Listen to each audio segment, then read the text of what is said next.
हज़रत साले फरमाते हैं कि मैं एक मर्तबा जुम्मा की शब में आखिर रात में जामिया मस्जिद जा रहा था ताकि सुबह की नमाज वहाँ पढ़ूं। सुबह में देर थी, रास्ते में एक कब्रिस्तान था। वहाँ एक कब्र के करीब बैठ गया। बैठते ही मेरी आंख लग गई।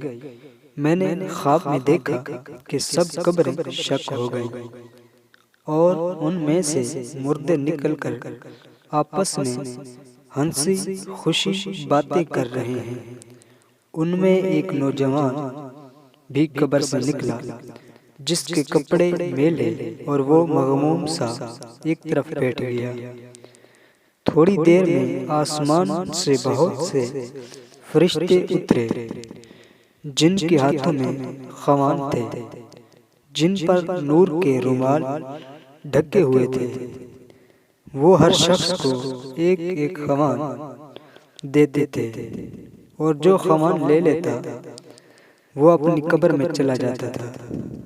जब सब लेकर चले तो ये नौजवान भी खाली हाथ अपनी कब्र में जाने लगा।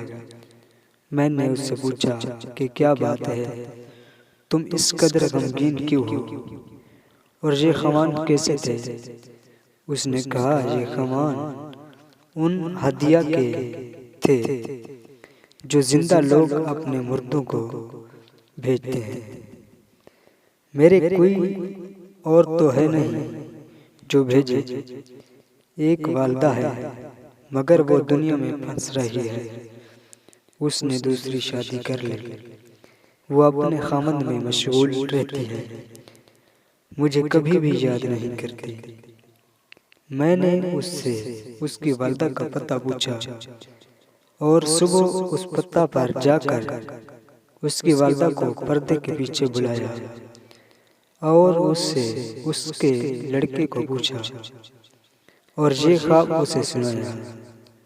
उस औरत ने कहा, बेशक वो मेरा लड़का था, मेरे जिगर का टुकड़ा था, मेरी गोद उसका बिस्तर था। उसके बाद उस औरत ने मुझे 1000 दिरहम दिए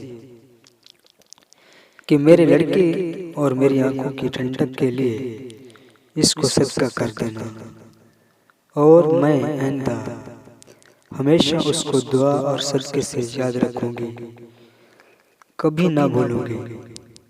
हज़रत साले फरमाते हैं कि मैंने फिर ख्वाब में उस मजमा को उसी तरह देखा और उस नौजवान को भी बड़ी अच्छी तरह देखा, बड़ी अच्छी पोशाक में बहुत खुश देखा।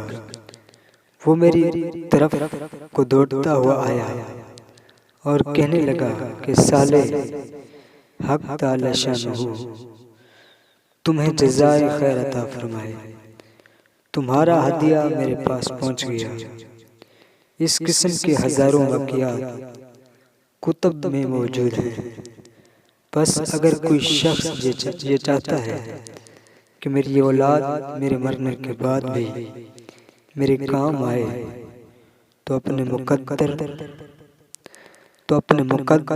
के मुताबिक उसको नेक और साले बनाने की कोशिश करना चाहिए कि ये हकीकत में औलाद के लिए भी खैर खाई है और अपने लिए भी कारआमद है। अल्लाह जल्ल शानहू का पाक इरशाद है, या अय्युहल्लज़ीना आमनू कू अनफुसकुम व अहलीकुम नारा, ऐ ईमान वालो, अपने आप को और अपने अहलो अयाल को जहन्नम की आग से बचाओ।